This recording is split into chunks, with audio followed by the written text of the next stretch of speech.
الحمد لله نحمده ونستعينه ونستغفره ونعوذ بالله من شرور أنفسنا ومن سيئات أعمالنا. من يهده الله فلا مضل له ومن يضلل الله فلا هادي له. وأشهد أن لا إله إلا الله وحده لا شريك له وأشهد أن محمدا عبده ورسوله أرسله بالحق بشيرا ونذيرا وداعيا إلى الله بإذنه سراجا منيرا. فقد قال الله تعالى في كلامه المجيد والفرقانه الحميد: أعوذ بالله من الشيطان الرجيم. يا أيها الناس اتقوا ربكم الذي خلقكم من نفس واحدة وخلق منها زوجها وبث منهما رجالا كثيرا ونساء واتقوا الله الذي تساءلون به والأرحام إن الله كان عليكم رقيبا. وقال الله تعالى: فأعوذ بالله من الشيطان الرجيم. يا أيها الناس كلوا مما في الأرض حلالا طيبا ولا تتبعوا خطوات الشيطان إنه لكم عدو مبين. وقال رسول الله صلى الله عليه وسلم: عن أبي هريرة رضي الله تعالى عنه قال: قال رسول الله صلى الله عليه وسلم: يا أيها الناس إن الله طيب لا يقبل إلا طيبا. রাওয়াহু তিরমিজি।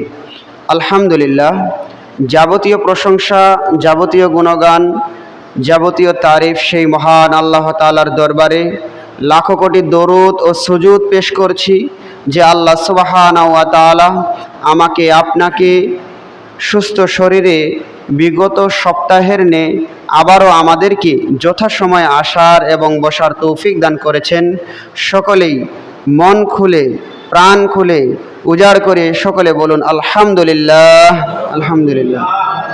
সেই সাথে দরুদ ও সালাম পেশ করছি মানবতার মুক্তির দিশারি, মানবতার মুক্তির দূত, সাইয়্যিদুল মুরসালিন, খাতামুন নবিয়্যিন আহমদ মুহাম্মদ মুস্তাফা সাল্লাল্লাহু আলাইহি ওয়াসাল্লাম। সম্মানিত প্রিয় উপস্থিতি, খানপুর উত্তর ডাঙ্গাপাড়া জামে মসজিদ, খানপুর সদর, দিনাজপুর। আজকে আপনাদের সামনে জুমার আলোচনার বিষয় বা খুতবার বিষয়, সেটি হলো হালাল উপার্জনের গুরুত্ব এবং হারাম বর্জন। এ বিষয়ে আপনাদের সামনে এক তত্ত্ববহল আলোচনা করার চেষ্টা করব। ওমা তৌফিকি ইল্লা বিল্লাহ। সম্মানিত প্রিয় উপস্থিতি, আজকে মানুষ শিরিক বুঝতে পারে, অনেক মানুষ অনেকেই শিরিক বুঝতে পারে, যেটা শিরিক করতেছি।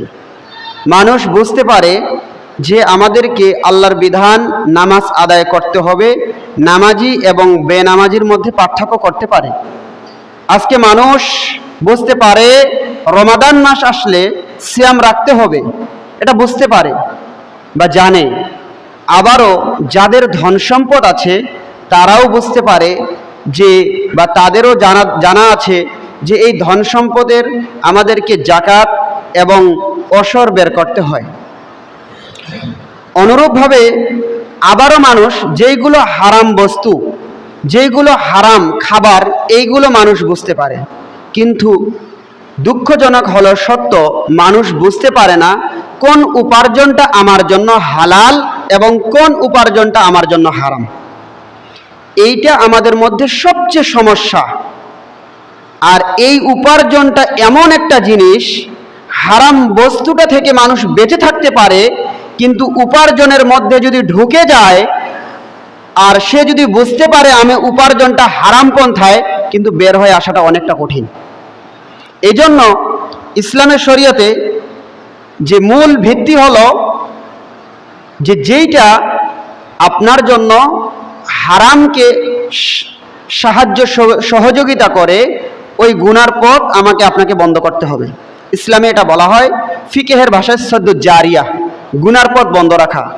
আপনি হারাম উপার্জন করতেছেন, কিন্তু এই হারাম উপার্জনের কারণে আপনি একাই তো পাপী হচ্ছেন না, পুরা পরিবারকে নিয়ে আপনি পাপী করতেছেন। তাই আসুন আমাদেরকে জেনে নেওয়া দরকার আল্লাহ রসুল সাল্লাল্লাহু আলাইহি সাল্লাম এই মর্মে কি বলছেন। তিরমিজির মধ্যে হাদিসটি এসেছে, আল্লাহ রসুল সাল্লাল্লাহু আলাইহি সাল্লাম চমৎকার কথা বলছেন।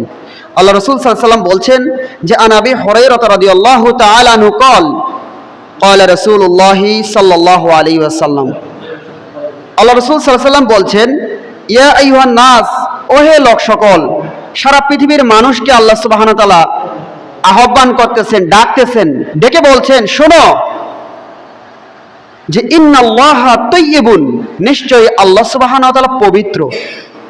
আল্লাহ সুবহানাহু ওয়া তাআলা পবিত্র, আল্লাহ সুবহানাহু ওয়া তাআলা পবিত্র। লা ইয়াকবালু ইল্লা তাইয়্যিবা, আল্লাহ তাআলা পবিত্রতা ছাড়া কোনো কিছু গ্রহণ করেন না। তাহলে আল্লাহ নিজেই পবিত্র এবং আল্লাহ তাআলা সব কিছু পবিত্র গ্রহণ করেন। আপনি বলতে পারেন, যদি আপনি তাওহীদের বিশ্বাসের কথা বলেন তাহলে আপনাকে খেয়াল রাখতে হবে আল্লাহ তাআলা পবিত্র, অপবিত্রকে গ্রহণ করেন না। বলতে আল্লাহ তাআলা তাওহীদকে ভালোবাসেন, শিরিককে আল্লাহ পছন্দ করেন না। তারপরে অপর পক্ষে আল্লাহ তাআলা পবিত্র ও পবিত্রকে গ্রহণ করেন না বা ভালোবাসেন না। আপনি সুন্নাহ আদায় করবেন, আল্লাহর বিধান আদায় করবেন, অপর পক্ষে আপনার হলো বিদআত, এটা আল্লাহ তাআলা পছন্দ করেন না। শুধু তাই নয়, আপনি হালাল খাবেন, হালাল ভক্ষণ করবেন, অপর পক্ষে হারাম বস্তু, হারাম ভক্ষণকে আল্লাহ তাআলা পছন্দ করেন না। তাহলে এক হাদিস থেকে বোঝা যায় যে আল্লাহ তাআলা সব ক্ষেত্রে পবিত্র। আল্লাহ তাআলা অপবিত্র কোনো আমল, কোনো আমলে আল্লাহ তাআলা গ্রহণ করবেন না। তাহলে আমাদেরকে কি করতে হবে? হালাল পবিত্র বস্তু আমাকে আপনাকে অর্জন করতে হবে, তাহলে আল্লাহ তাআলা আমাদের এই বিষয়গুলো গ্রহণ করবেন। সম্মানিত প্রিয় উপস্থিতি, চলুন আল্লাহ সুবহানাহু ওয়া তাআলা পবিত্র কোরআনে কি বলছেন। আল্লাহ তাআলা পবিত্র কোরআনের মধ্যে বলছেন, সূরা বাকারার মধ্যে এসেছে, আল্লাহ তাআলা বলছেন দেখুন, ইয়া আইয়ুহান নাস, আল্লাহ তাআলা বলছেন ওহে লোক সকল। আল্লাহ তাআলা এই পৃথিবীর জন্য সবার কিন্তু আল্লাহ তাআলা রব। সেটা হতে পারে মুসলমানের, হতে পারে খ্রিস্টান, হতে পারে মুশরিক, পৃথিবীতে যত ধর্মের লোক আছে সবাইকে আল্লাহ ডেকে বলছেন হে লোক সকল, মানুষদেরকে ডাকতেছেন। কারণ আল্লাহ তাআলা সবাইকে সৃষ্টি করেছেন, আল্লাহ সুবহানাহু ওয়া তাআলা সবাইকে সুযোগ করে দিয়েছেন যে তোমরা হক পথে আসো, সঠিক জিনিসগুলো বুঝতে শেখো। আল্লাহ সুবহানাহু ওয়া তাআলা এই জন্য রব হিসেবে আল্লাহ তাআলা দুনিয়ার জন্য রহমান। আপনি বলতে পারেন আমি আল্লাহর ইবাদত করি, আমার এত কষ্ট, এত দুঃখ, এত দুর্দশা কেন? আল্লাহ সুবহানাহু ওয়া তাআলা এই পৃথিবীর জন্য সবার জন্য রহমান। হতে পারে মুসলমান, হতে পারে খ্রিস্টান, হতে পারে বৌদ্ধ, পৃথিবীর যত ধর্ম রয়েছে সবার জন্য আল্লাহর রহমত আছে। যদি আল্লাহ তাআলার রহমত তাদের উপর থাকতো না, তাহলে অটোমেটিক সবাই ইসলাম ধর্ম গ্রহণ করত। আল্লাহ ভালো এবং মন্দ দুইটাই ছেড়ে দিয়েছেন, কিন্তু পার্থক্য করার আল্লাহ সুবহানাহু ওয়া তাআলা বিবেক দিয়েছেন। আল্লাহ বারবার কোরআনে বলছেন আফালা তাতাফাক্কারুন, তোমরা কি চিন্তা গবেষণা করো না? তোমরা কি চিন্তা করো না? তোমরা কি ভেবো না? তোমরা কি গবেষণা করো না? একথা আল্লাহ বলছেন। তাহলে সারা পৃথিবীর রব আল্লাহ সুবহানাহু ওয়া তাআলা। আল্লাহ পবিত্র কোরআনের মধ্যে বলছেন কুল আউযু বিরাব্বিন নাস, আল্লাহ তাআলা বলছেন হে নবী আপনি বলুন যে আমি মানুষের রবের কাছে আশ্রয় চাচ্ছি। তাহলে সারা পৃথিবীর রব যে আল্লাহ সুবহানাহু ওয়া তাআলা, এটা এক বাক্যে বোঝা যায়। এই জন্য আল্লাহ সুবহানাহু ওয়া তাআলা সকল মানুষকে বলছেন যে কুলু মিম্মা হালালান তাইয়্যিবা, না আল্লাহ তাআলা বলছেন যে কুলু মিম্মা ফিল আরদি হালালান তাইয়্যিবা, তোমরা কি করো? তোমরা খাও জমিনের মধ্য হতে হালাল বস্তু এবং তৈয়ব বস্তু। তাহলে বোঝা যাচ্ছে যদি একজন হিন্দু, একজন খ্রিস্টান, বিধর্মীয় যদি হালাল বস্তুগুলো খায়, তাহলে হালাল বস্তুগুলোতে যে উপকার আছে আর হারাম বস্তুতে যে ক্ষতির ভাগগুলো আছে বা যেইগুলো ক্ষতি হতে পারে, এই অন্তপক্ষ সে ক্ষতি থেকে বাঁচতে পারবে। সম্মানিত প্রিয় উপস্থিতি, বুঝতে পেরেছেন যে প্রত্যেকটা হারাম বস্তু আল্লাহ তাআলা কেন করলেন? অবশ্যই এর পিছনে একটা কারণ আছে। প্রত্যেকটা হারাম বস্তুর ভিতরে অপবিত্রতা আছে। আপনার মানব জীবনে বা আপনার শরীর স্ট্রাকচারের মধ্যে যে আপনার শরীর রয়েছে, এই শরীরের ক্ষতিকারক বস্তু হলো সেই হারাম বস্তুগুলো। এই জন্য আল্লাহ বলছেন, কাফের হো, বেঈমান হো, মুশরিক হো, যেই হো না কেন তুমি কি করো? হালাল বস্তু খাও। তাহলে হালাল বস্তু তুমি যদি খেয়ে থাকো, তাহলে অন্তপক্ষ হারাম বস্তুর যে ক্ষতিকারক দিকগুলো থেকে বাঁচতে পারবে। সকালে বলেন সুবহানাল্লাহ। তাহলে হালাল প্রাণীগুলো যদি একজন হিন্দু, একজন খ্রিস্টান, একজন বৌদ্ধ যদি খেয়ে থাকে, অন্তপক্ষ এই হারামের ক্ষতির দিকগুলো থেকে সে বাঁচতে পারবে। সকালে বলেন সুবহানাল্লাহ। তাহলে দেখুন, একজন মুসলমান কিন্তু হালাল বস্তুগুলো খায়। অনেকেই যারা নেশাদার দ্রব্য পান করে, এরাই বিশেষ করে হারামের দিকে যায়, কিন্তু সাধারণভাবে কোনো মুসলমান হারাম বস্তুগুলো খায় না। কারণ আল্লাহ তাআলা পবিত্র কোরআনের মধ্যে বলছেন, দেখুন আল্লাহ বলছেন, হুররিমাত আলাইকুমুল মাইতাতু ওয়াদ-দামু ওয়াল লাহমুল খিনজির ওয়া মা উহিল্লা লিগায়রিল্লাহ। আল্লাহ পবিত্র কোরআনে বলছেন, তোমাদের জন্য হারাম করে দেওয়া হয়েছে। কি হারাম করে দেওয়া হয়েছে? মৃত প্রাণী তোমাদের জন্য হারাম করে দেওয়া হয়েছে। যদি মৃত প্রাণী আল্লাহ তাআলা কেন হারাম করে দিয়েছেন? এই যে একটা প্রাণীর মধ্যে যখন জবাই করার পূর্বে তার রক্তগুলো যে থাকে, এই রক্তগুলো বের হওয়ার আগে অসংখ্য প্রয়োজন বিষাক্ত জিনিস তার রক্তের ভিতরে থাকে। যখন সেটা মৃত্যুবরণ করে, তখন জবাই করলে কিন্তু আপনার রক্ত বের হবে না। তার মানে ওই গোস্তের ভিতরে আপনার রক্তটা মিশে গেছে, আর মিশে যাওয়ার কারণে ওই বস্তুটা খেলে আপনার শারীরিকভাবে আপনি অসুস্থ হবেন, আপনার ক্ষতি হবে। আল্লাহ তাআলা আগেই আপনার জন্য হারাম করে দিয়েছেন। সকলে বলেন সুবহানাল্লাহ। তাহলে আল্লাহ সুবহানাহু ওয়া তাআলা আমাদের জন্য কতটা দয়া করেছেন, আপনার জন্য কতটা উপকার করে দিয়েছেন। সম্মানিত প্রিয় উপস্থিতি, তারপরে বলছেন যে চলমান রক্তগুলো খেতে নিষেধ করেছেন। তারপরে বলছেন যে এই যে শূকর প্রাণীটা রয়েছে, এটা খেতে আল্লাহ তাআলা হারাম করে দিয়েছেন। কেন হারাম করে দিয়েছেন? যে এই শূকর প্রাণীটা যদি আপনি খান, তাহলে তার ভিতরে যেই তার গোশত এবং রক্ত বা তার যেটা আপনি খাবেন, এটা আপনার শরীরের জন্য সেটা উপকারী নয়, সেটা আপনার জন্য আমার জন্য ক্ষতিকর। এই জন্য আল্লাহ সুবহানাহু ওয়া তাআলা হারাম করে দিয়েছেন। তাহলে দেখুন, এই জন্য যদি হারাম বস্তু থেকে আমরা মুসলমানরা বেঁচে থাকি, যদি হারাম বস্তুগুলো থেকে, হারাম খাদ্যগুলো থেকে যদি পৃথিবীর সকল মানুষ বেঁচে থাকে, অন্তপক্ষ তারা কি হবে? তারা এই দুনিয়াতে শারীরিকভাবে ক্ষতির দিক থেকে বাঁচবে। তারপরে আল্লাহ দেখুন তৈয়বান শব্দটা বলছেন। তাহলে হারাম বস্তু কোনগুলো আমরা বুঝতে পেরেছি। আল্লাহ রাসূল সাল্লাল্লাহু আলাইহি ওয়াসাল্লাম আরো স্পষ্ট করে দিয়েছেন। আল্লাহ রাসূল বলছেন যে হারামগুলো কোরআন এবং হাদিসে স্পষ্ট, আর এইগুলো বাকি রেখে যেগুলো সবগুলো হালাল। আর একটা উসুল বলেছেন, হাদিসে রাসূল সাল্লাল্লাহু আলাইহি ওয়াসাল্লাম বলছেন, দেখুন যে যেইগুলো হলো যে থাবা বিশিষ্ট, মানে থাবা দিয়ে ধরে এবং দুইটা চোকা দাঁত আছে, মানে ছিঁড়ে ছিঁড়ে খায়, এইগুলো, এবং যেই পাখিগুলো পা ধরে মুখ দিয়ে ছিঁড়ে ছিঁড়ে খায়, এইগুলো তোমাদের জন্য হারাম করে দেওয়া হয়েছে। আর যেইগুলো আমরা হারাম খাই না বা হারাম করা হয়েছে, এইগুলোর মধ্যে সবকিছু। তাহলে বোঝা যাচ্ছে আমাদের প্রত্যেকটা হারাম বস্তু আমাদের শরীরের জন্য ক্ষতি। এ কথা আল্লাহ সুবহানাহু ওয়া তাআলা বলছেন।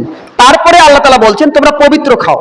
এখন তো দুইটা কথা বুঝতে হবে, হালাল কি আর পবিত্র কি। হালাল এক জিনিস, পবিত্র আর এক জিনিস। এখানে সকল মানুষের মধ্যে বলছেন তোমরা যদি হালাল খাও শারীরিকভাবে উপকার হবে, কিন্তু তৈয়ব যদি খাও তাহলে কি হবে? ফিতনা, ফাসাদ, বিশৃঙ্খলা থেকে তোমরা বাঁচতে পারবে। কিভাবে?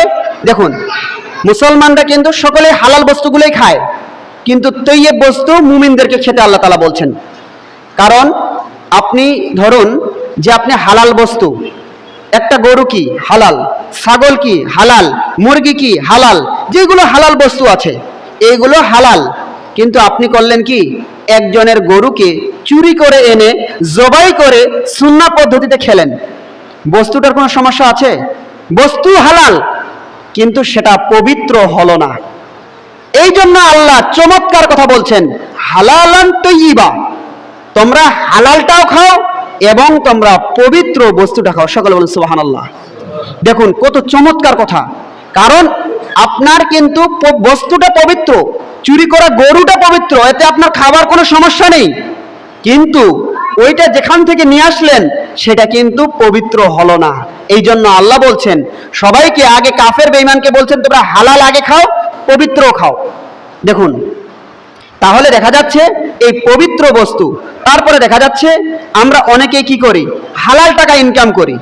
অনেকেই হালাল টাকা ইনকাম করে না, মানুষের শ্রমজীবী রয়েছে, অনেকেই চাকরি মজুরি করেন, কষ্ট করেন, ব্যবসা বাণিজ্য করেন, কিন্তু তার উপার্জন হালাল কিনা, পবিত্র কিনা, কিন্তু সে এই টাকা দিয়ে সে নেশাদার দ্রব্য বা হারাম বস্তু ক্রয় করে খেলো। তাহলে তার টাকাটা পবিত্র কিন্তু বস্তুটা হারাম হয়ে গেল। অনেকেই নেশাদার দ্রব্য পান করে না, মদ খায়, চুয়ানি খায়, গাঁজা খায়, আরো অন্য যেগুলো হারাম ঘোষণা করা হয়েছে সেই হারাম জিনিসগুলো কিনে কিনে খাচ্ছে। তাহলে বোঝা যাচ্ছে টাকাটা আপনার পবিত্র কিন্তু বস্তুটা আপনার হয়ে গেল হারাম। এই জন্য মুমিনদেরকে আল্লাহ তাআলা সারা পৃথিবীর মানুষকে বলছেন তোমরা কি করো, হালালও খাও এবং তোমরা পবিত্র খাও। তারপরে বলছেন ওয়ালা তাত্তাবিউ খুতুওয়াতিশ শায়াতিন, তোমরা কি করো না, যে শয়তানের পদঙ্ককে অনুসরণ করো না। আল্লাহ তাআলা কেন বলছেন? চমৎকার কথা কিন্তু, কারণ এই যে শয়তানের পথ অনুসরণ করতে আল্লাহ তাআলা নিষেধ করতেছেন।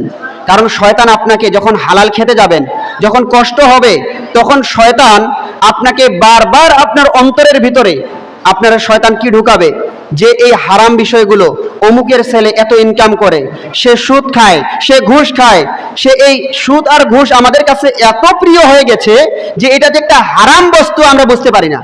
সেটা বিভিন্ন কিস্তির মাধ্যমে হয়ে গেছে, বিভিন্ন ব্যাংকিং সিস্টেমে হয়ে গেছে, যে এই যে এটা এতটা নিকৃষ্ট। আল্লাহ রাসূল সাল্লাল্লাহু আলাইহি ওয়াসাল্লাম বলছেন যে আহাল্লাল্লাহুল বাইয়া ওয়া হারামার রিবা, তোমাদের জন্য ব্যবসাকে হালাল করে দেওয়া হয়েছে আর সুদকে হারাম করে দেওয়া হয়েছে। আর আল্লাহ তাআলা আবার পবিত্র কোরআনে বলছেন যে তোমরা যারা এই পাপ খারাপ অপবিত্র জিনিসকে, সুদকে খাও, তাহলে তোমরা প্রস্তুত নাও আল্লাহর রাসূলের বিরুদ্ধে যুদ্ধ করার জন্য। সকলে বল নাউজুবিল্লাহ। আমি আপনি কি যুদ্ধ করতে পারবো আল্লাহর সঙ্গে? তাহলে এত কড়া কথা বলছেন আল্লাহ তাআলা পবিত্র কোরআনে, কেন বলছেন? যে তোমাদেরকে সুদ থেকে বেঁচে থাকার জন্য। আল্লাহ রাসূল সাল্লাল্লাহু আলাইহি ওয়াসাল্লাম অপরপক্ষে বলছেন যে ব্যক্তি সুদের 1 টাকা খায় তার গর্ভধারিণী মায়ের সাথে সে জিনা করে। সকলে বল নাউজুবিল্লাহ। কিন্তু আজকে সুদটা আমাদের সামনে এমন ভাবে মিশে গেছে, সেইটা আমরা সুদ যে একটা হারাম, ঘুষ যে একটা হারাম, তাকে যে ঘৃণার চোখে দেখতে হবে। একটা মানুষ যদি শূকরের গোশত খায় তাহলে আমরা সমাজ থেকে তাকে বয়কট করি কিনা?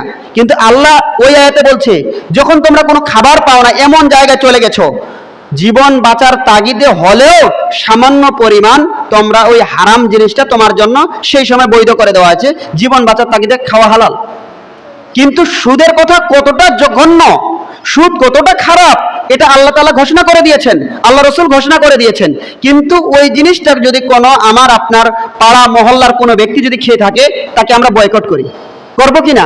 তাকে গ্রাম থেকে গ্রামচ্যুত করতে পারি, করি কিনা? করবই, এটা সাধারণ আমাদের সমাজের বিচার ব্যবস্থা। কিন্তু একজন মানুষ দিদারসে সুদ খাচ্ছে, ঘুষ খাচ্ছে, কিন্তু আমি আপনি ওকে টার্গেট করতেছি আমার মেয়েটা বিবাহ দেওয়ার জন্য, কারণ তার অনেক টাকা, তার অনেক সম্পদ আছে। আমি চিন্তা করতেছি ওই পরিবার থেকে ছেলের বউটা নিয়ে আসার জন্য, কারণ তার টাকা পয়সা আছে। আমাদের কাছে যেটা হারাম, এটা হারাম আর মনে হয় না। এই জন্য আল্লাহ বলছেন ওয়ালা তাত্তাবিউ খুতুওয়াতিশ শয়তান, তোমরা কি করো না, শয়তানের পদঙ্ক অনুসরণ করো না। আপনাকে বারবার পীড়া দিবে, হালাল পন্থায় অর্জন করতে গেলে তখন আপনার অন্তর বারবার বলবে অমুকে স্বাচ্ছন্দ্যভাবে চলছে, সে স্বাভাবিকভাবে চলছে, আমার মান নেই, মর্যাদা নেই, মানুষ মূল্যায়ন করে না, কিন্তু একথা বলবে। তারপরে দেখুন আবার আপনাকে এই শয়তানের পদঙ্ক অনুসরণ করার জন্য আপনার পরিবার, আপনার সমাজ, আপনার ফ্যামিলি আপনাকে কি করবে, বাধ্যবাধকতা করবে। আপনার স্ত্রী আপনাকে নিয়ে স্যাটিসফাইড থাকবে না, আপনার সন্তান আপনাকে নিয়ে খুশি থাকবে না, কারণ আপনি হালাল পন্থায় অর্জন করতেছেন। এই হালালের বিরোধিতা তারা করবে, কারণ তারা এটা নিয়ে সুখী থাকবে না। কিন্তু হারাম পন্থায় যদি অর্জন করেন তারাও খুশি থাকবে। এই জন্য আল্লাহ বলছেন তোমরা শয়তানের পদঙ্ককে অনুসরণ করো না। আল্লাহ পবিত্র কোরআনের মধ্যে বলছেন যে ইন্না মিন আজওয়াজিকুম ওয়া আওলাদিকুম আদুউন লাকুম ফাহযারুহুম, তোমাদের স্ত্রী, তোমাদের সন্তান, এইগুলো হলো তোমাদের শত্রু, কারণ আপনাকে সহযোগিতা করবে না। আপনি ভালো একটা কাজ করবেন তো সমাজের লোক আপনাকে গ্রহণ করবে না, আপনার বিরোধিতা করবে। তারপরে বলছেন আল্লাহ তাআলা ওই আয়াতের শেষ অংশে আল্লাহ সুবহানাহু ওয়া তাআলা বলছেন, দেখুন, ইন্নাহু লাকুম আদুব্বুম মুবিন, নিশ্চয়ই শয়তান তোমাদের প্রকাশ্য শত্রু। শয়তান যে আমাদের আছে, এই যে শত্রু, এটা প্রকাশ্য শত্রু। কেন? শয়তান আপনাকে আমাকে জাহান্নামে নিয়ে যেতে চায়। শয়তান আপনাকে আমাকে জাহান্নামে নিয়ে যেতে চায়। শয়তান আপনাকে আমাকে জাহান্নামে নিয়ে যেতে চায়। কিন্তু আমরা কি করি? শয়তানের কাজগুলো আমাকে আপনাকে ভালো লাগে। শয়তান আপনার আমার জন্য প্রকাশ্য শত্রু কিনা? কারণ আপনাদের মতো এই সমাজের মতো লোকগুলোই দেখবেন তারা মসজিদেও আসে, আবার যখন বিভিন্ন অনুষ্ঠান লাগে গান বাজনা তারাই করে। এই মুসল্লির ভিতর কেউ না কেউ সভাপতি থাকবে, কেউ না কেউ সেক্রেটারি থাকবে তো। আবার এই যুবক ভাইদের মধ্যে কেউ না কেউ ওই মেয়েদেরকে ভাড়া করে নিয়ে আসবে কিনা? আল্লাহ রাসূল বলছেন কি, যারা গান শোনে তাদের কিয়ামতের দিনে আল্লাহ শাস্তিটা দেখুন, যে যেই কাজটা করবে তার শাস্তিটা সেরকম। যে গান শুনবে, আল্লাহ রাসূল সাল্লাল্লাহু আলাইহি ওয়াসাল্লাম বলছেন তার কানে সীসা গরম করে ঢালানো হবে। যে ব্যক্তি কি করবে, যে হারাম খাবে, তার নাড়ি ভুঁড়িগুলো ধসে পড়ে যাবে, গলে পড়ে যাবে। যে ব্যক্তি মিথ্যা কথা বলবে, তার আগুনের কেচি দিয়ে জিভাটা কাটা হবে। যে ব্যক্তি অন্যের সম্পদ গ্রাস করবে, আল্লাহ রাসূল সাল্লাল্লাহু আলাইহি ওয়াসাল্লাম বলছেন তাকে 7 গুণ বিশিষ্ট ওই সম্পদ, ওই জমিন তার ঘাড়ের মধ্যে তুলে দেওয়া হবে। আল্লাহর শাস্তি দেখছেন, মানে কতটা ইনসাফপূর্ণ যে যেই কাজটা করবে। তাহলে দেখা যাচ্ছে প্রকাশ্য শয়তান আমাকে আপনাকে জাহান্নামে নিয়ে যাওয়ার জন্য পথগুলো আল্লাহ তাআলা নিষেধ করে দিয়েছেন, শয়তান উন্মুক্ত করে দিচ্ছেন। শয়তান আমাদের জন্য শত্রু না বন্ধু? অবশ্যই শত্রু। তাহলে আমি আপনি ওই শয়তান আমাকে আপনাকে উদ্দেশ্য হলো জাহান্নামে নিয়ে যাওয়ার জন্য। ওর একটাই মিশন যে আমাকে আপনাকে জাহান্নামে নিয়ে যাবে। বারবার শয়তান কি করতেছে? জাহান্নামের দিকে টানতেছে। কিন্তু আমাকে আপনাকে সেটা বেঁচে থাকতে হবে। কিন্তু আমি আপনি কি করতেছি? এই প্রকাশ্য জাহান্নামে নিয়ে যাওয়ার জন্য যে শত্রু কাজ করতেছে ওটাকে আমি আপনি সাপোর্ট করতেছি। এই জন্য বলছেন আল্লাহর ভাষাটা, কোরআনের ভাষাটা একটু দেখুন, যে তোমাদের প্রকাশ্য শত্রু তার তোমরা কি করো না? পথ অনুসরণ করো না। কিন্তু আজকে আমার আপনার হয়তোবা কারো মেয়ের বিয়ে লাগবে, আপনারা জানেন যে এটা নিষেধ, যে গান বাজনা অশ্লীল কাজগুলো করা নিষেধ। কিন্তু দেখা যাচ্ছে আমার মতো আপনার মতো লোকগুলো এইগুলো করবে। এটা স্বাভাবিক। এই যে শয়তান আপনার আমার জন্য প্রকাশ্য শত্রু, সে আপনার জন্য ক্ষতি করতেছে, আপনাকে জাহান্নামে নিয়ে যেতে চাচ্ছে। আফালা তাতাফাক্কারুন, আমি চিন্তাও করি না, গবেষণাও করি না। সম্মানিত প্রিয় উপস্থিতি, তাই আসুন আল্লাহ সুবহানাহু ওয়া তাআলার কাছে হালাল বস্তু কতটা গুরুত্ব আল্লাহ সুবহানাহু ওয়া তাআলা পবিত্র কোরআনের মধ্যে বলছেন, ওয়াহিল্লু লাকুমুত তাইয়্যিবাত ওয়া ইউহাররিমু আলাইহিমুল খাবাইথ। আল্লাহ সুবহানাহু ওয়া তাআলা পবিত্র কোরআনে বলছেন যে আল্লাহ সুবহানাহু ওয়া তাআলা প্রত্যেকটা হালাল জিনিস তোমার জন্য পবিত্র, আমার জন্য পবিত্র, এবং প্রত্যেকটা হারাম জিনিস আমার আপনার জন্য সেটা হলো কি? সেটা হলো অপবিত্র। এই জন্য আল্লাহ তাআলা হালাল এবং হারাম আমাদের জন্য করে দিয়েছেন। এই জন্য আমাদেরকে মনে প্রাণে বিশ্বাস করতে হবে, আল্লাহ নিষেধ করেছেন, আল্লাহ রাসূল নিষেধ করেছেন, এর মানে এখানে ক্ষতি আছে, সেটা আমাকে বেঁচে থাকতে হবে। যখন আপনাকে ডাক্তার অথবা যারা আপনাকে যখন শারীরিকভাবে অসুস্থ হন বলেন যে এটা ক্ষতির দিক, আমি ব্রেক আর আগাই না। কিন্তু আল্লাহ যে আমাকে আপনাকে প্রত্যেকটা হারামে চিন্তা করবেন, একটু চোখ দুইটা বন্ধ করে চিন্তা করবেন যে এই জিনিসটা আল্লাহ কেন হারাম করলেন, দেখবেন ওর প্রকাশ্য একটা ক্ষতির দিক আছে, আর প্রত্যেকটা হালাল আপনার আমার জন্য কল্যাণ আছে। সম্মানিত প্রিয় উপস্থিতি, তারপরে আসুন, তারপরে আল্লাহ রাসূল সাল্লাল্লাহু আলাইহি ওয়াসাল্লাম কি বলছেন দেখুন। আল্লাহ রাসূল সাল্লাল্লাহু আলাইহি ওয়াসাল্লাম বলছেন যে আন জাবির রাদিয়াল্লাহু তাআলা আনহু আন্না রাসূলুল্লাহ সাল্লাল্লাহু আলাইহি ওয়াসাল্লাম ফাআজমালু ফিত তালাব আখাযাল হালাল ওয়া তারাকাল হারাম। আল্লাহ রাসূল সাল্লাল্লাহু আলাইহি ওয়াসাল্লাম, বাইহাকির মধ্যে এই হাদিসটি এসেছে, আল্লাহ রাসূল সাল্লাল্লাহু আলাইহি ওয়াসাল্লাম বলছেন যে আল্লাহ তাআলাকে ভয় করো এবং উপার্জনের ক্ষেত্রে উত্তম পন্থা অবলম্বন করো। তাহলে যেটাই উপার্জন করতেছি একটা জিনিস খেয়াল রাখতে হবে, উত্তম পন্থা আমাকে আপনাকে অবলম্বন করতে হবে। এটা আসলে আমি যে উপার্জন করতেছি এটা হালাল পদ্ধতি না হারাম পদ্ধতি, এটা আমাকে আপনাকে খেয়াল রাখতে হবে। তারপরে আল্লাহ রাসূল সাল্লাল্লাহু আলাইহি ওয়াসাল্লাম বলছেন যে এই হারামটাকে আমাকে আপনাকে বর্জন করতে হবে। সম্মানিত প্রিয় উপস্থিতি, তাহলে আসুন এখন আল্লাহ সুবহানাহু ওয়া তাআলা এই হালাল হারামটার কথা কি বলছেন দেখুন। হারামটা হয় তিন ভাবে। একটা হলো সরাসরি হারাম বস্তু, সরাসরি হারাম যেগুলো বস্তু, যেমন শূকর বলেন, বিড়াল বলেন, কুত্তা বলেন, যে আরো যেগুলো বাঘ শ্রীগাল যেগুলো আছে সরাসরি হারাম, এটা আপনি বুঝতে পারি। তারপরে দেখুন যে এই হালাল বস্তুগুলো যদি আল্লাহর নাম ব্যতীত যদি জবাই করা হয়, কারণ আল্লাহ সুবহানাহু ওয়া তাআলা কি বলছেন দেখুন, ওয়ামা উহিল্লা লিগাইরিল্লাহ, যদি তোমাদের জন্য মা উহিল্লা লিগাইরিল্লাহ, তোমাদের জন্য হালাল নয় যেটা আল্লাহর নাম ব্যতীত জবাই করা হয়েছে। যদি কোনো পীরের নামে, কোনো বাবার নামে অন্য কোনো খোদা দাবি করে জবাই করা হয়, সেটা যদি সুন্নাহ পদ্ধতিতে হয় এবং সেটা যদি হালাল কোনো গরু, ছাগল, হাঁস, মুরগি যেগুলোই হোক, আল্লাহর নামে যদি জবাই না করে, এটাও আমার আপনার জন্য হারাম।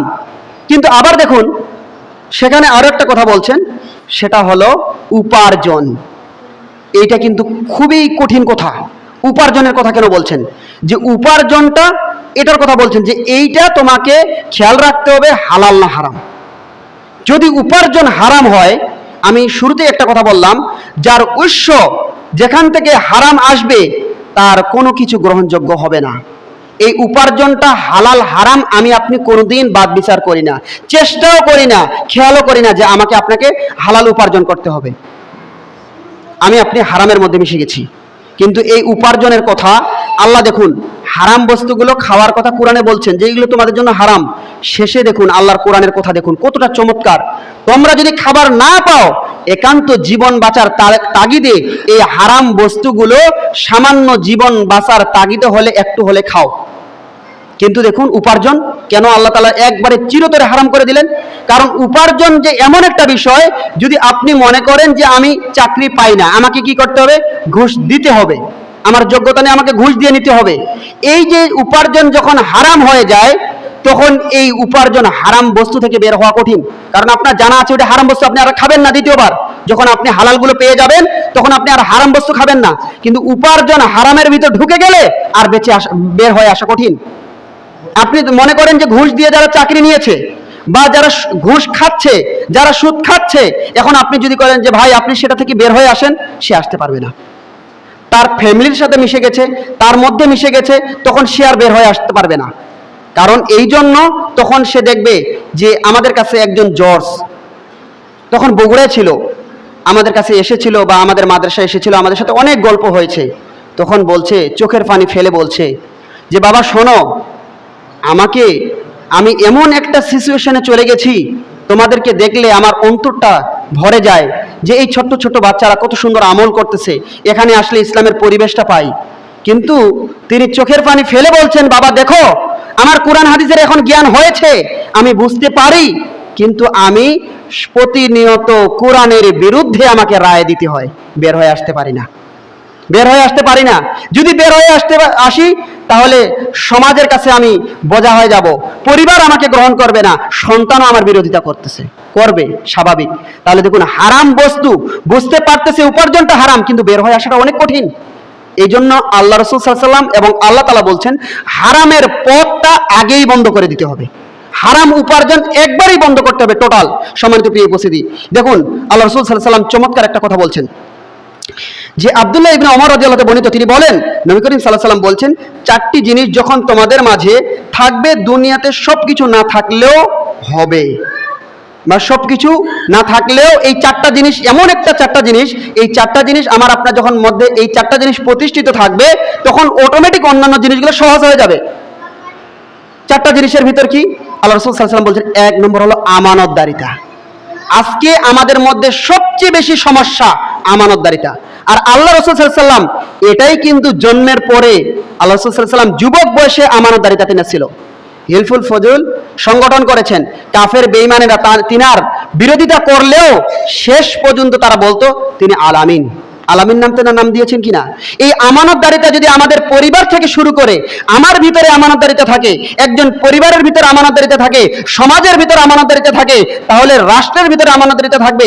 প্রত্যেকটা মানুষ যদি চিন্তা মনে করে যে আল্লাহ সুবহানাহু ওয়া তাআলা আমাকে আমানত দিয়েছে, এই জিনিসটা, এই আমানতের খেয়ানত করা যাবে না। কুল্লুকুম রাইন ওয়া কুল্লুকুম মাসউলুন আন রায়াতি, প্রত্যেকেই দায়িত্বশীল, আর এই দায়িত্ব সম্পর্কে আমাকে জিজ্ঞাসিত করা হবে।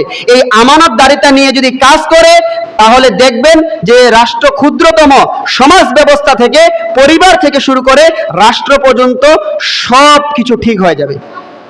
কোনো কিছুর প্রয়োজন নেই, অটোমেটিক ঠিক হয়ে যাবে। কিন্তু আজকে আমানতদারিতা যদি আপনি মনে করেন যে আল্লাহ সুবহানাহু ওয়া তাআলা আমাকে সম্পদ দিয়েছেন, এটা আমার জন্য আমানত, এটা হালাল পন্থায় ব্যবহার করতে হবে। আল্লাহ সুবহানাহু ওয়া তাআলা আমার যৌবন শক্তি দিয়েছেন, এটা আমার জন্য আমানত, এটা আমি অন্য কাজ করতে পারি না, তাহলে আপনার জিনার পথ বন্ধ হয়ে যাবে। আপনার যদি মনে করেন যে আল্লাহ সুবহানাহু ওয়া তাআলা আমাকে এই কাজটা যেটা করতেছি এটা আমার আমানত, তাহলে হারাম, সুদ, ঘুষ সেখান থেকে বন্ধ হয়ে যাবে, সবকিছু আপনার আমার বন্ধ হয়ে যাবে। তারপরে আল্লাহ রাসূল সাল্লাল্লাহু আলাইহি ওয়াসাল্লাম বলছেন 2 নম্বর হলো সত্য কথা। যদি আমাদের ভিতরে সত্য কথাগুলো থাকে, সেটা হোক পরিবার থেকে শুরু করে রাষ্ট্র পর্যন্ত, প্রত্যেকটা মানুষ যদি সত্যবাদী হয়ে থাকে, তাহলে এত ঝামেলা হবে না। আমাদের ভিতরে এটাই সমস্যা, মানুষের ভিতরে সত্যবাদিতা তো নেই, এবং মিডিয়াগুলো যে হয়েছে তাদের ভিতরে সত্যবাদিতা, এই মানুষেরটা তাদের উপর বিচরণ করেছে, তারাও মিথ্যুক হয়ে যাচ্ছে। মানে সব জায়গায় সত্যবাদিতা যদি আমাদের ভিতরে কন্ট্রোল থাকে, সত্যবাদিতা যদি থাকে, তাহলে এত জজ কোর্ট এত কিছু লাগবে না, আর এত বিচার ব্যবস্থার এত কিছু লাগবে না। সবাই যদি সত্য কথা বলে, তাহলে সে পাপ করলে বলবে যে আমি সত্য। কারণ দেখুন, আল্লাহ রাসূল সাল্লাল্লাহু আলাইহি ওয়াসাল্লামের জামানায় এসে এক মহিলা বলছে, ইয়া রাসূলুল্লাহ আমি জিনা করেছি। আল্লাহ রাসূল সাল্লাল্লাহু আলাইহি ওয়াসাল্লাম বলছে সাক্ষী নিয়ে আসো। বলছে না ইয়া রাসূলুল্লাহ, সাক্ষী বলতে আমার গর্ভে সন্তান। আল্লাহ রাসূল সাল্লাল্লাহু আলাইহি ওয়াসাল্লাম বলছেন যে ঠিক আছে, আল্লাহ রাসূলকে বলছেন যে আমার হদ আপনি কায়েম করুন, মানে তারা কতটা পবিত্র, আমার যেটা বিচার হবে আপনি করুন, সত্যবাদিতা। তারপরে বলছেন যে রাসূল সাল্লাল্লাহু আলাইহি ওয়াসাল্লাম বলছেন তোমার বাচ্চা আগে প্রসব হোক, তারপরে আসিও। যখন বাচ্চা প্রসব হয়েছে, আসার পরে বলছে ইয়া রাসূলুল্লাহ আমি তো জিনা করেছিলাম, এই জিনার ফসল হিসেবে এই বাচ্চা, আপনি আমার কোরআনের আইন যেটা আছে সেটা আপনি প্রয়োগ করুন, আমি সেটা নিতে চাই। তারপরে আল্লাহ রাসূল সাল্লাল্লাহু আলাইহি ওয়াসাল্লাম বলছেন তুমি সেই দিনে আসবে যেই দিন তোমার বাচ্চা নিচের খাবার তুলে খেতে পারবে, সেই দিনে আসবে। আবার ওই মহিলা চলে গেছে সেদিন, গিয়ে বলছে ইয়া রাসূলুল্লাহ আমার বাচ্চা এখন নিচের খাবার খেতে পারে, কুড়িয়ে খাবার খেতে পারে। তখন আল্লাহ রাসূল সাল্লাল্লাহু আলাইহি ওয়াসাল্লাম বলছেন যে যাও তাকে পাথর পর্যন্ত তাকে পুতো, গলায় বুক পর্যন্ত বা নাভি পর্যন্ত তাকে পুতো, তাকে কি করো, রজম করো। যখন রজম করে, পাথর মারার পরে একটা পাথর তার কপালে লেগে সেখান থেকে রক্ত এসে ওসমান রাদিয়াল্লাহু তাআলা আনহুর জুব্বায় লেগে গেছে। ওসমান রাদিয়াল্লাহু তাআলা আনহু জিনাকারিনীর রক্ত দেখে তিনি একটু ঘৃণাবোধ করে মুছতেছে। আল্লাহ রাসূল সাল্লাল্লাহু আলাইহি ওয়াসাল্লাম বলছেন যে ওসমান তুমি তাকে ঘৃণা করো না, সে যে দুনিয়া থেকে জীবনটা যাবে, এই তার আত্মাটা জান্নাতে নিয়ে যাওয়ার জন্য ফেরেশতারা পাড়াপাড়ি করতেছে, সকল বলুন সুবহানাল্লাহ। তাহলে দেখুন তাদের ভিতরে সত্যবাদিতা কেমন ছিল। পাপ কাজ করেছে, আল্লাহ রাসূল সাল্লাল্লাহু আলাইহি ওয়াসাল্লামের কাছে বলছি ইয়া রাসূলুল্লাহ আমি পাপ করেছি, আপনি আমাকে শাস্তি দিন। আর এই শাস্তি চাওয়ার জন্য আল্লাহ তাআলা খুশি হয়ে গেছেন। খুশি হওয়ার জন্য যেই টার্গেট জান্নাতে, যেই জাহান্নামের ভয়ে তিনি স্বীকারোক্তি দিয়েছেন, আর ওই জান্নাত আল্লাহ সুবহানাহু ওয়া তাআলা ওই কাজ পছন্দ হওয়ার জন্য আল্লাহ তাআলা বিনা হিসেবে জান্নাত দিয়েছেন, সকলে বলুন সুবহানাল্লাহ। তাহলে এটা হলো সত্যবাদিতা। সম্মানিত প্রিয় উপস্থিতি, একটু সময় বেশি নেব আজকে। তারপরে দেখুন আরেকটা বিষয় হলো উত্তম চরিত্র। যখন আমাদের আমানতদারিতে থাকবে চরিত্র, তখন আমার ঠিক থাকবে যে আল্লাহ সুবহানাহু ওয়া তাআলা যে চরিত্র আমাদের, এই চরিত্র সম্পর্কে আমাদেরকে খেয়াল রাখতে হবে। এই হাত আল্লাহ সুবহানাহু ওয়া তাআলা দিয়েছেন, এই পা দিয়েছেন, চোখ, অঙ্গ প্রত্যঙ্গ প্রত্যেকটা জিনিস দিয়েছেন, এইটা আল্লাহ সুবহানাহু ওয়া তাআলা দিয়েছেন। আবার আমার চরিত্র দিয়েছেন, এই চরিত্র সম্পর্কে আমার হিসাব নেওয়া হবে, এটা আমার জন্য আমানত দিয়েছেন। যদি এটা আমি মনে করি, তাহলে জেনাকার কখনো জেনা করতে পারে না। খারাপ যে যারা অসৎ চরিত্র অবলম্বন করে, তারা অসৎ চরিত্র অবলম্বন করতে পারবে না, যদি তাদের এই ভয়টা থাকে। তারপরে হলো হালাল উপার্জন। আমার আপনার জন্য যদি হালাল উপার্জন থাকে, হালাল পন্থায় উপার্জন করি। আমি একটা কথা বারবার বলি যে আল্লাহ সুবহানাহু ওয়া তাআলা আমাদেরকে যেই সময়টা দিয়েছেন, আমরা কেউ 70 বছর 75 বছর বাঁচি কিনা, এই সময়টা দিয়েছেন, এর ভিতরে আমাদের কয়েকটা কাজ। একটা হলো কি, দৈনন্দিন ইবাদতের কাজ, ইবাদত আমাকে আপনাকে করতে হবে। তারপরে আল্লাহ সুবহানাহু ওয়া তাআলা বলছেন পবিত্র কোরআনের মধ্যে, আল্লাহ সুবহানাহু ওয়া তাআলা আমাদেরকে জানিয়ে দিচ্ছেন যে তোমরা কি করো। আল্লাহ সুবহানাহু ওয়া তাআলা বলছেন ইজা কুজিয়াতিস সালাহ, যখন তোমাদের সালাত কি হয়ে যায়, সমাপ্ত হয়ে যায়, ফান্তাশিরু ফিল আরদি, তোমরা জমিনের মধ্যে ছড়িয়ে পড়ো। তোমরা জমিনের মধ্যে কি পড়ো, ছড়িয়ে পড়ো। তোমরা কি করো, সেখান থেকে উপার্জন করো। যে তাহলে বোঝা যাচ্ছে আমাদেরকে সালাত শেষ হলে আমাদেরকে উপার্জনের কাজে লাগতে হবে, উপার্জন করতে হবে। এই যদি উপার্জন আমি আপনি করি, তারপরে এই অনুযায়ী যদি আমি আপনি জীবন সাজাই, কারণ আমাকে আল্লাহ সুবহানাহু ওয়া তাআলা দিয়েছেন এই 70 বছরের ভিতরে জান্নাতের কিছু আমল করতে হবে এবং দুনিয়া চালাতে হবে। এখন আপনি মনে করেন যে আমি এই জীবনের ভিতরে আমি কি খাবো এর জন্য সঞ্চয় করব, আমার সন্তান কি খাবে সঞ্চয় করব, আমার নাতি কি খাবে সঞ্চয় করব। আরে ভাই, সময় তো আল্লাহ সুবহানাহু ওয়া তাআলা দিয়েছেন আপনার একটা জীবনের জন্য। হালাল পন্থায় হবে, দিনের জন্য হবে, সেটা আপনার ইবাদতের জন্য যাবে। কিন্তু তখন আমি কি করি, এই সময়গুলো তাহলে সালাতের সময়টাকে বাদ দিয়ে পরিশ্রম করতে হবে। তখন আপনাকে আমাকে কি করতে হবে, হারাম কাজগুলো করে আমাকে আপনাকে কি করতে হবে, তখন আপনাকে সম্পদ করতে হবে। তাহলে আপনি এত কিছু সম্পদ করে ভোগ করার সুযোগ পেলেন না, আর ওই সন্তানটা যখন ঘুম থেকে উঠে দেখে আমার বাবার এত সম্পদ আর হারাম পন্থায় করেছে, তখন সম্পদের মায়া তার ভিতর থাকে না, তখন সে সম্পদের মায়া করে না। এই জন্য একটা ছোট্ট একটা ঘটনা মনে পড়ে গেল, যে এক ব্যক্তি তার সন্তানকে বলছে যে বাবা, তুমি যত টাকা লাগে আমার কাছ থেকে নিবে, কিন্তু প্রতিদিন তোমাকে 1 টাকা করে দিতে হবে, যেটা তোমার নিজের ইনকাম। তখন ওই বাচ্চা টাকা নেয় আর টাকা দেয়। তার কিছু টাকা ছিল, তারপরে একদিন দেখা যাচ্ছে তার টাকা শেষ হয়ে গেছে। কিন্তু বাবা তো টাকা দিবে, 1 টাকা জমা দিবে, তার যত প্রয়োজন টাকা দিবে, কিন্তু ওই টাকাটা হবে তার নিজের উপার্জন। তখন সে কি করেছে, সারা রাত সে কি করেছে, যে কাগজ কুড়িয়ে কাগজ বিক্রি করে ওই 1 টাকা দিয়ে আর টাকা নিচ্ছে না। তার বাবা জিজ্ঞাসা করতেছে, বাবা তুমি কেন টাকা নিচ্ছ না? তখন বলছে যে বাবা, আজকে আমি বুঝতে পেরেছি টাকার মায়া কতটুকু, এর কষ্ট কতটুকু। সারা রাত আমি কাগজ কুড়িয়ে এই 1 টাকা আজকে আমি সেই উপার্জন করেছি, আর তুমি যেই টাকা আমাকে দাও, তাহলে এই টাকার পিছনে কতটা কষ্ট রয়েছে। যখন আমি আপনি হালাল পন্থায় উপার্জন করব, তখন আপনার আমার ভিতরে যে কষ্টগুলো, এই ফিলগুলো আপনার সন্তান বুঝতে পারবে। আমার বাবা কষ্ট করে এই সম্পদগুলো করেছে, আমার বাবা এইগুলো করেছে। যখন হারাম পর্যায়ে অর্জন করব, তার কাছে সম্পদের মূল্যায়ন থাকবে না। আল্লাহ রাসূল সাল্লাল্লাহু আলাইহি ওয়াসাল্লাম আমাদেরকে জানিয়ে দিয়েছেন, হালাল পন্থায় করলে সেটা লাস্টিং বেশি থাকবে, হারাম পন্থায় কোনো না কোনো হারাম পন্থায় চলে যাবে। সম্মানিত প্রিয় উপস্থিতি, সেই দিকে দীর্ঘায়িত না করে যে মূল কথাটা বলছিলাম, তারপরে দেখুন আল্লাহ সুবহানাহু ওয়া তাআলা কি বলছেন। আল্লাহ সুবহানাহু ওয়া তাআলা এবার মুমিনদেরকে আল্লাহ সুবহানাহু ওয়া তাআলা ডেকে বলছেন। দেখুন আল্লাহ বলছেন, ইয়া আইয়ুহাল্লাযীনা আমানু কুলু মিনাত তাইয়্যিবাত মা রাযাকনাকুম ওয়াশকুরু লিল্লাহি ইন কুনতুম ইয়্যাহু তা'বুদুন। আল্লাহ তাআলা কাফের বেঈমানদেরকে বলছেন হালাল বস্তু খাও, কিন্তু মুমিনদেরকে বলছেন শুনো, হালাল বস্তু না, ডাইরেক্ট বলতেছেন হালাল তো তোমার জন্য হালাল করে দেওয়া হয়েছে, পবিত্র বস্তু খাও। পবিত্র বস্তুটা কেমন? আপনার উপার্জনটা পবিত্র হতে হবে। হালাল বস্তু তো আমি আপনি খাবই, কিন্তু দেখা যাচ্ছে আমি আপনি হালাল বস্তুগুলো, মাছ মাংস ডিম হালাল বস্তুগুলো কিনে খাচ্ছি, কিন্তু সুদের টাকা, ঘুষের টাকা। তাহলে ওই টাকাটা হারাম হওয়ার কারণে এই বস্তুটা আমার আপনার জন্য হারাম হয়ে যাচ্ছে। খাচ্ছি হালাল বস্তু, কিন্তু ইনকামটা আপনার জন্য আমার জন্য হারাম হওয়ার জন্য বস্তুটা আমার আপনার জন্য হারামে রূপান্তরিত হচ্ছে। শুধু তাই নয়, দেখুন নবীদেরকে আল্লাহ সুবহানাহু ওয়া তাআলা কি বলছেন। নবীদেরকে ডাইরেক্ট কথা বলছেন। আল্লাহ সুবহানাহু ওয়া তাআলা বলছেন, ইয়া আইয়ুহার রাসূল, হে লোক সকল, কুলু মিনাত তাইয়্যিবাত, তোমরা কি করো, হালাল পবিত্র বস্তু খাও।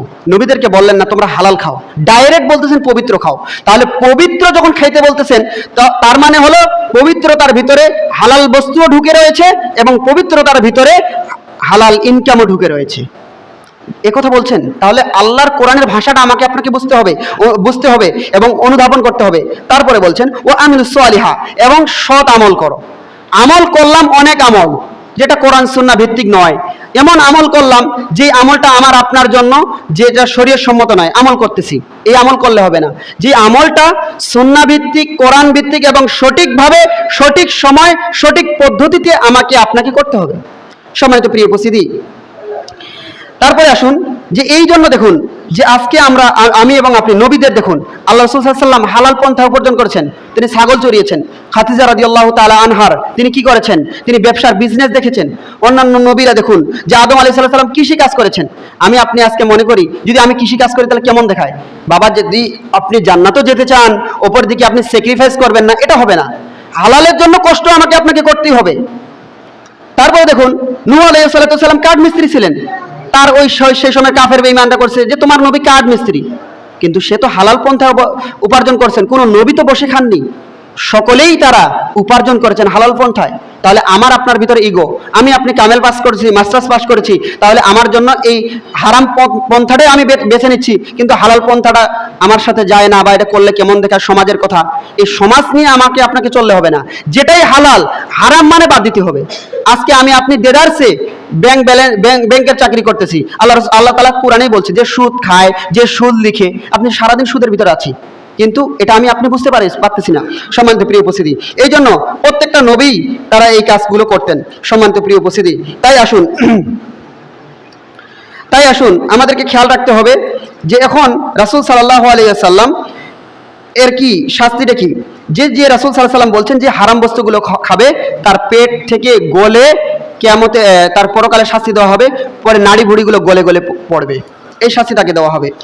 এবং আল্লাহ রাসূল সাল্লাল্লাহু আলাইহি ওয়াসাল্লাম আরো বলছেন যে এক ব্যক্তি আসলেন, আবু হুরায়রা বর্ণিত, তিনি বলছেন এক ব্যক্তি আসলেন, দূর থেকে আসলেন, যে তার চুলগুলো এলোমেলো, এরকম একটা ব্যক্তি কথা বলতেছেন, আসলেন না, এমন একটা ব্যক্তির কথা বলছেন যার পোশাকের ভিতর ধুলাবালি রয়েছে, ময়লা রয়েছে, এবং হাত তুলে দোয়া করলেন, কিন্তু তার খাবারগুলো হলো হারাম। আল্লাহ রাসূল সাল্লাল্লাহু আলাইহি ওয়াসাল্লাম বলছে কোনো কাজে লাগবে না।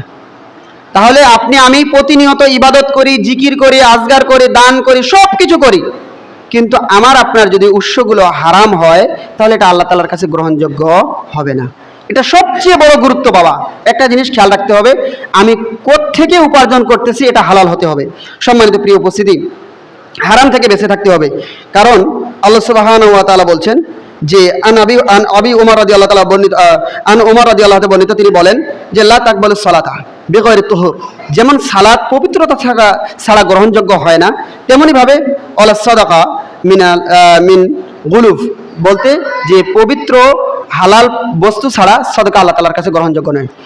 মূল কথা যেটা বললাম, হয়তো সময়টা একটু লম্বা হয়ে গেল, মূল কথা যেটা বললাম সেটা হলো আমাদেরকে আপনাদেরকে হারাম বস্তু থেকে বেঁচে থাকতে হবে। হারামগুলো আমরা বুঝতে পারি, কিন্তু হালাল উপার্জন থেকে আমি এবং আপনি বুঝতে পারি না। হারাম উপার্জন আমাদেরকে বেঁচে থাকতে হবে, আর এই হারাম উপার্জনটা আমার আপনার জন্য জান্নাতে যাওয়ার প্রতিবন্ধকতা হবে। এই জন্য খেয়াল রাখতে হবে কোন উপার্জনটা করতেছি, যদি হালাল হয়, কাজ ছোট হয়, তাহলে সেটাকে আমাদেরকে মূল্যায়ন করতে হবে এবং আমাদেরকে খেয়াল রাখতে হবে। হারাম সেটা যতই বড় হোক না কেন, সেটা আমাদেরকে বর্জন করতে হবে। আল্লাহ সুবহানাহু ওয়া তাআলা আমাদেরকে বোঝার তৌফিক দান।